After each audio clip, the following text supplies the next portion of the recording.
Fala pessoal, saudações! Eis-me aqui de novo para mais um vídeo nesse meu canal.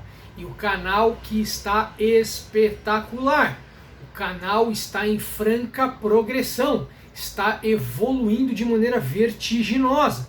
E por que eu digo isso? Primeiro porque tem aumentado o número de seguidores, de inscritos no canal. E isso é muito legal e eu fico muito feliz. E segundo, porque agora, como vocês já viram no meu vídeo anterior, agora a partir desse momento nesse canal, eu dividirei, eu bifurcarei ele em dois vieses, em duas vertentes. Então, além de tratar dos temas de alto nível de reflexão existencial, filosófico e coisas de pensamento na minha cabeça, eu vou tratar aqui também sobre temas que têm a ver muito com a minha atuação profissional. Eu que já há mais de 20 anos sou advogado e eu já sou também professor de direito, há menos tempo, mas já há algum tempo. Então todo o conhecimento desse período todo que eu adquiri nessa área de atuação como advogado e professor, eu vou trazer aqui para tirar dúvidas, esclarecer, trazer conteúdos relacionados a questões do dia a dia, questões do cotidiano, questões que você pode já ter passado ou vai passar, ou eventualmente você conhece alguém do seu rol de relacionamentos ou até da sua família, algum parente que você sabe que está passando por uma situação dessa. Então, para que você não deixe essa pessoa perdida, você assistindo esse vídeo vai ter perfeitas condições de dar pelo menos alguns esclarecimentos para a pessoa não ficar totalmente sem noção do que fazer. Tá bom? Então a finalidade desses vídeos que eu trarei aqui para vocês semanalmente é relacionado a temas jurídicos, temas intrínsecos a eventuais direitos e deveres que as pessoas têm. Então é bem legal vocês divulgarem esse canal, porque eventualmente para você pode não ser útil neste momento, mas pode ser útil para alguém que você tem conhecimento, ou às vezes até nem tem, mas eventualmente as pessoas normalmente têm os seus problemas pessoais aí na vida. Então aqui a gente vai tratar a respeito de muita coisa do dia a dia. E o que vai ter de diferente, de legal neste canal relacionado a esses temas que a gente vai tratar com uma conotação mais jurídica? Tem a ver com a linguagem, a minha expertise, o meu conhecimento, o meu tempo de atuação como professor. É claro que eu não vou atuar aqui como professor, onde a gente tem que ser numa sala de aula muito mais técnico, muito mais preciso, com uma série de citações de jurisprudência, de doutrinadores, de estudiosos e cientistas do direito. Aqui a linguagem vai ser mais popular. Aqui a linguagem vai ser mais acessível. Aqui, você que está vendo esse canal vai entender com muita tranquilidade e você vai poder, mesmo sem ser um estudante de direito ou eventualmente um conhecedor dos seus direitos, você vai poder explicar o que você entendeu e ouviu aqui para qualquer pessoa e vai poder ajudar muita gente. Beleza? Fechado? Muito bem. Então vou tomar uma aguinha aqui com a minha super canequinha. E eu vou começar a tratar de um tema hoje bem interessante. Um tema que é um direito que você tem. Mas não só você. É um direito que qualquer pessoa que você conhece, que nasceu com vida, tem esse direito. Eventualmente nem tendo nascido com vida, estando no ventre da mamãe, ainda é um embrião ou ainda é um feto, já tem esse direito aí em alguma medida. Mas eu vou falar para quem já nasceu com vida, né? E se você está vendo esse vídeo, você nasceu com vida. E as pessoas com as quais você se relaciona, eu imagino que também estão com vida. Porque senão você não tem que ficar vendo esse vídeo e nem tem que indicar para essas pessoas que vejam o vídeo. Você tem que falar para elas, ou você mesmo tem que ir numa outra especialidade de atuação profissional que é mais para a área da religião e não relacionado a essa questão que a gente vai tratar aqui, tá bom? Então aqui é para todo mundo que tem vida. Será que você se enquadra? Será que você conhece alguém que se enquadra? Muito bem. E por que eu disse esse negócio que é alguém que tem que ter nascido com vida? Porque é a partir desse momento que a pessoa nasce, está lá no Código Civil, artigo 2º do Código Civil, a partir do momento que a pessoa nasce com vida, ela adquire personalidade civil, ou seja, ela passa a ser passível de ter direitos e deveres, porque ela nasceu com vida. E é justamente nesta situação que ela está viva e que ela tem direitos e deveres que eu vou tratar a respeito aqui de alguns direitos e deveres relacionados a um tema bem específico e importante que todo mundo, imagino, que gostaria de saber, seja para si mesmo, seja para alguém. Muito bem, e o que eu venho falar para vocês hoje? Eu venho falar de um direito e, correspondentemente, um dever que está estabelecido na Constituição Federal de 88. Constituição que acabou de fazer 32 anos a nossa Constituição, promulgada em 88, lembra lá, Assembleia Constituinte, Ulisses Guimarães levantando lá, não sei quem se lembra aqui, quem eventualmente tem mais de, vamos lá, 32 anos, tem que ter pelo menos uns 40 anos para lembrar, né? Quem já entrou na quarentena aí vai lembrar, né? E quarentena tem tudo a ver com o que a gente tá passando no momento, né? Então, você provavelmente vai lembrar. 40 aninhos aí, você tinha 8 anos na época, lá em 88, então provavelmente você vai lembrar. E a Constituição Federal é o quê? É a norma máxima que rege o nosso país. É o diploma legal que coordena a porra toda. Oh, que palavreado, né? Também não precisa ser tão chulo, né? Vamos mais ser um pouquinho mais advogado, vamos ser mais polido. Não precisa meter o escracho, né? Mas, em outras palavras, a Constituição é a norma máxima que vigora no nosso país. Todas as demais leis têm que estar de acordo com a Constituição Federal. Então, ela é a lei pica das galáxias.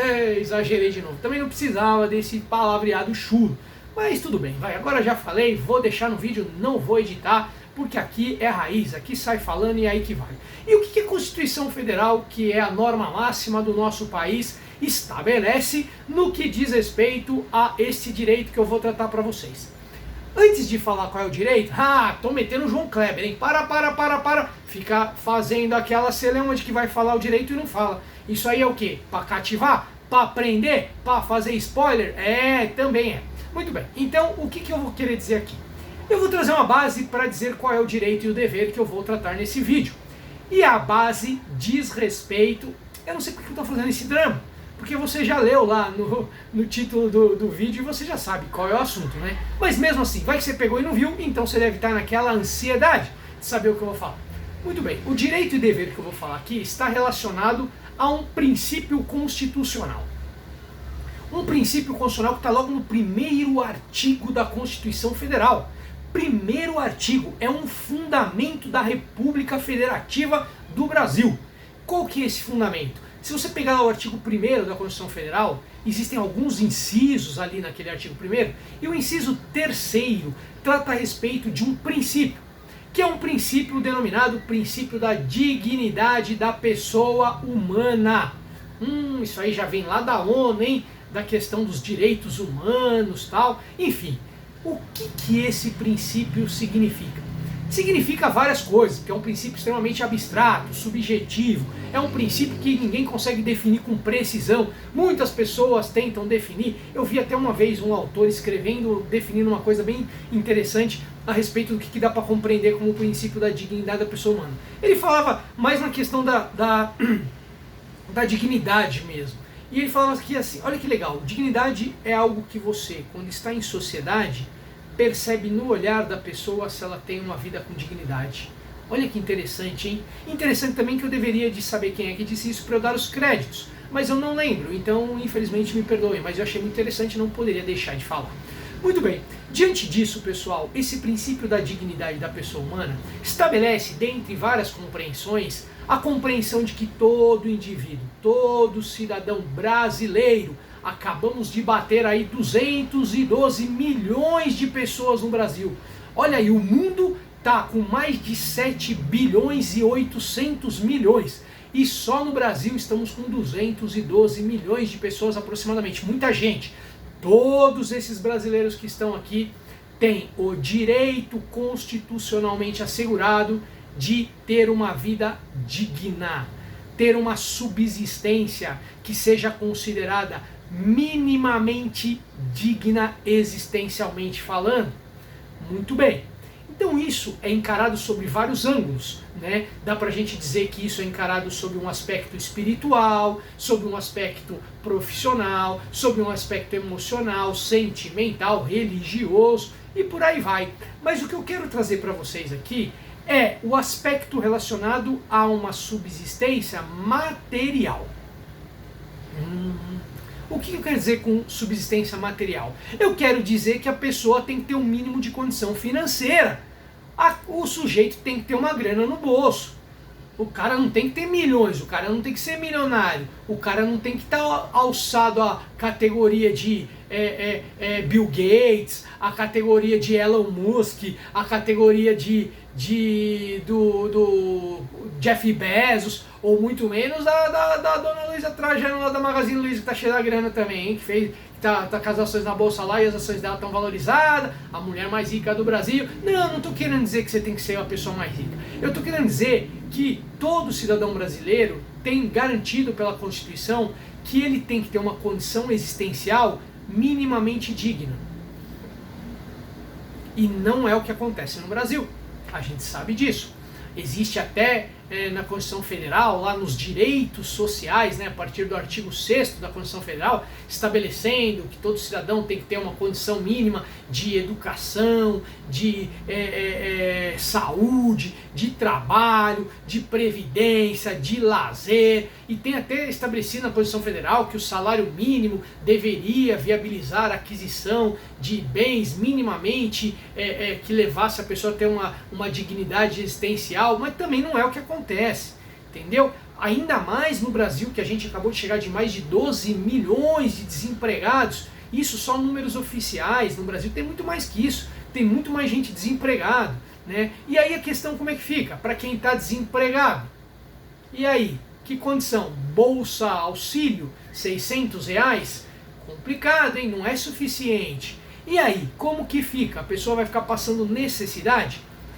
Não deveria. E o Estado deveria zelar para que todo mundo tivesse essa dignidade. Isso é um dever do Estado. O Estado tem que viabilizar isso. Mas o Estado não tem condições. O Estado não tem a mínima condição de viabilizar para que todos os 212 milhões de cidadãos brasileiros tenham minimamente uma vida digna. Muita gente abaixo da linha da pobreza. Muita gente considerado pobre. E aí, pessoal, como que faz nesse desnível, nessa vala social que existe no nosso país, onde existe uma pequena porcentagem de pessoas muito ricas e a grande maioria em condição de significativa pobreza? Como que a gente faz? Como que a gente faz que quem está nessa condição e eventualmente pode vir a estar desempregado no momento, ou não tenha condição de mínima subsistência digna, esta pessoa tem um direito que é garantido tanto na Constituição Federal, com base nesse princípio que eu acabei de citar, como também na legislação do nosso país. Existem duas leis, duas legislações que estabelecem de maneira bem ampla este direito que a pessoa tem de, aliado à questão de estrutura emocional, sentimental, que não tem necessariamente como ser garantido pela lei, porque é uma questão mais relacionada a aspectos morais e éticos. No que diz respeito ao aspecto econômico, a legislação estabelece formas de essa pessoa não ficar ao desamparo. Se o Estado não tem como viabilizar todas as possibilidades mínimas de dignidade, como saúde, educação, segurança e por aí vai, o Estado confere a essa pessoa que está numa situação de precariedade financeira a possibilidade de viabilizar junto a alguém que faz parte do seu rolzinho de relacionamento, que essa pessoa viabilize um pagamento de um valor mensal para que essa pessoa não fique ao desamparo economicamente falando. Muito bem. E quais seriam essas legislações? Uma é muito conhecida, uma é o Código Civil, que é o Código Civil de 2002, que existe aí no nosso país e que já está em vigor há quase 20 anos aproximadamente, que disciplina as relações da sociedade civil. Ali, a partir do artigo 1694, estabelece o direito denominado direito a alimentos. Direito a alimentos. E existe também uma lei que já tem mais de 50 anos, que é a Lei 5478 de 1968, que é a chamada Lei de Alimentos, que também disciplina essa questão, ou seja, a possibilidade de uma pessoa que está passando por necessidade econômica viabilizar junto a alguém de seu relacionamento próximo algum subsídio financeiro para que ele não fique ao total desamparo. Muito bem, e aí a grande questão que vem é, tá bom, eu tenho esse direito? Tenho. Agora eu tenho esse direito e eu posso pedir para quem? Essa é a questão. E é isso que eu vou dizer para vocês. A lei fala que você, se estiver passando por uma necessidade, primeiro, se você é casado, seu cônjuge vai ter que lhe ajudar, porque existe um dever de mútua assistência aí, não tem a ver necessariamente com alimentos, né? Tem uma questão de dever conjugal.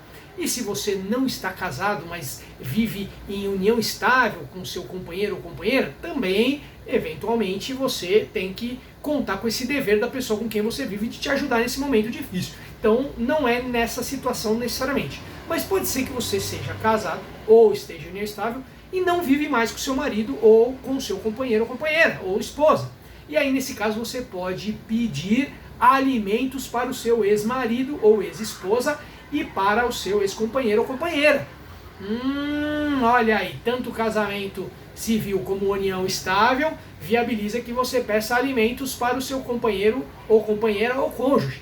E aí a grande questão é, importa se eu continuo casado? Não importa, não está casado, não divorciou? Pode pedir. Ah, mas e se divorciou? E aí tem uma notícia boa. Se você já divorciou ou já dissolveu a sua união estável, e aí encerrou, dissolveu também o vínculo conjugal com seu ex-marido ou esposa, há decisões dos nossos tribunais brasileiros que dizem que ainda assim dá para pedir alimentos, hein? Olha que interessante aí. Muito bem. Então, eventualmente já sabemos que dá para pedir para o ex-marido e ex-mulher, e ex-companheiro e ex-companheira aí. Então, temos para quem pedir.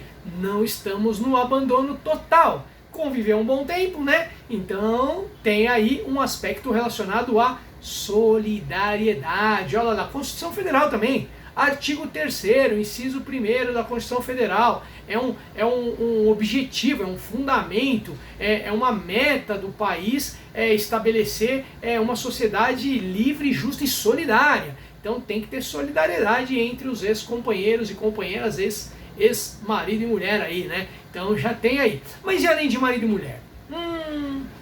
Além de marido e mulher, quem mais que tem a possibilidade de pagar alimentos e para quem que eu posso pedir? Muito bem, então além de marido e mulher, caso cônjuges, né, ou companheiros, também é possível pedir alimentos para os parentes.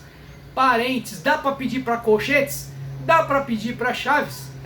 Piadinha, né? Aproveitei a piadinha do Chaves e botei o Chaves. Que coisa ridícula, né? Infame. Não tem nada a ver, deixa pra lá. Dá para pedir para os parentes? Dá para pedir para os parentes. E a grande questão é, quem são os parentes que dá para pedir? Dá para pedir para o cunhado? Cunhado não, né? Dá para pedir para primo? Primo não, né? E aí, então dá para pedir para quem? Quem que são as pessoas que eu posso pedir? Muito bem, então o que a lei vem dizer? A lei vem dizer que se você estiver numa situação difícil, ou seja, estiver no lodo, estiver na lama, você pode pedir para os seus denominados ascendentes. Quem são os seus ascendentes? Aqui não é astrologia, não é questão de você pegar as ascendentes dos signos, tal, não.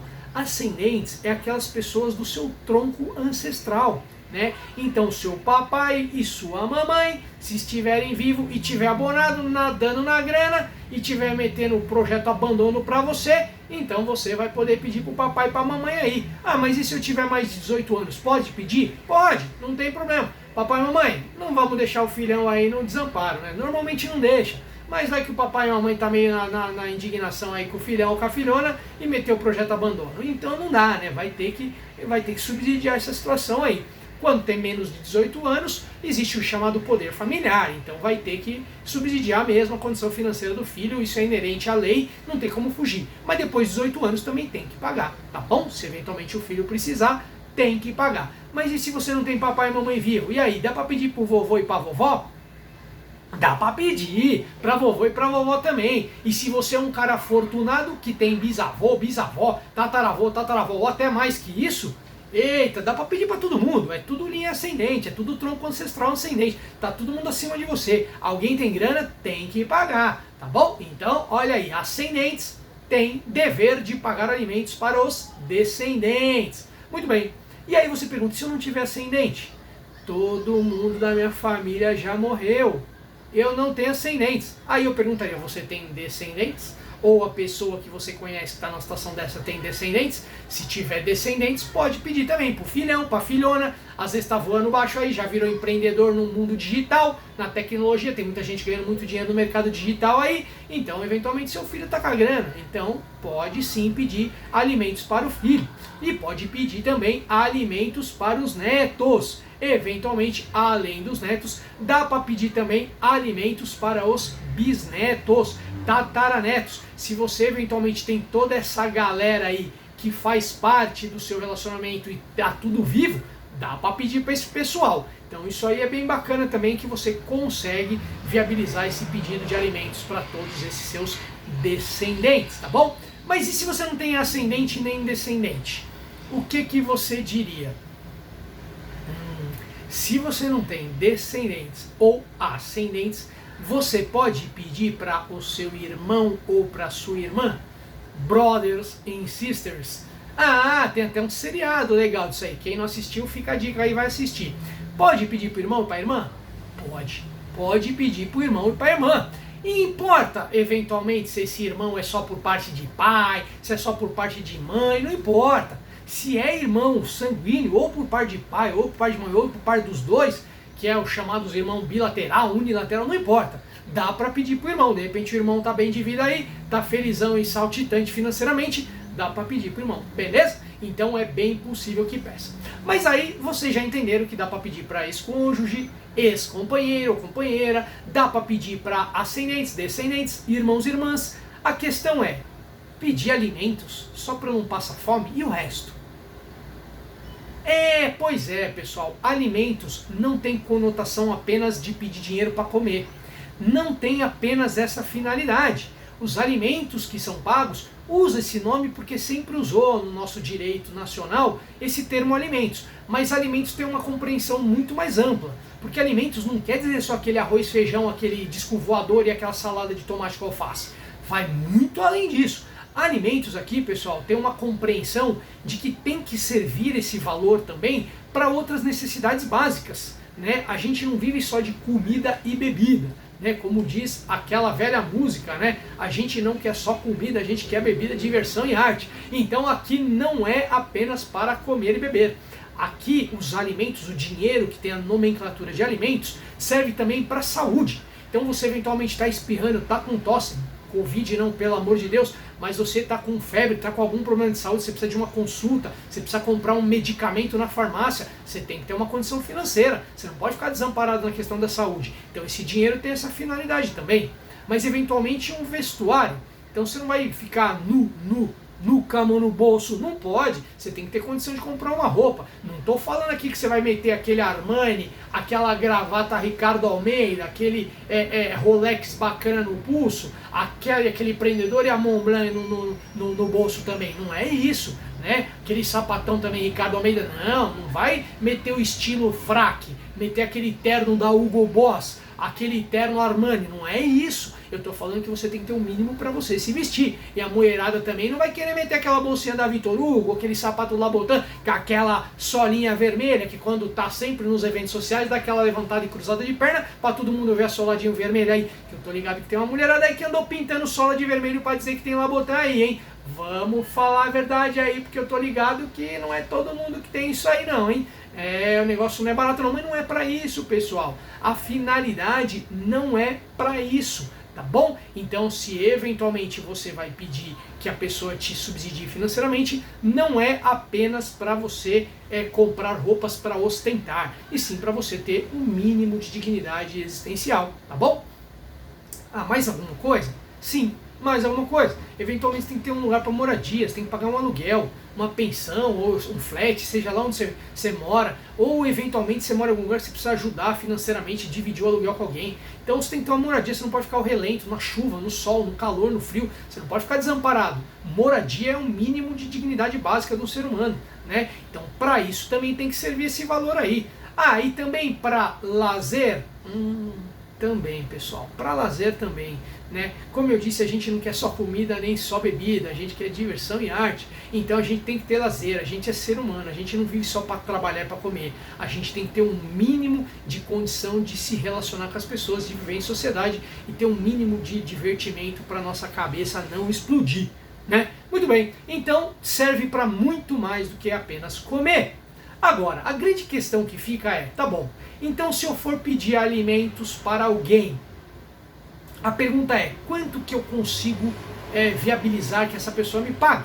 E o que eu preciso fazer? Bom, são duas questões interessantes. A primeira, o que você precisa fazer? Conversar com essa pessoa.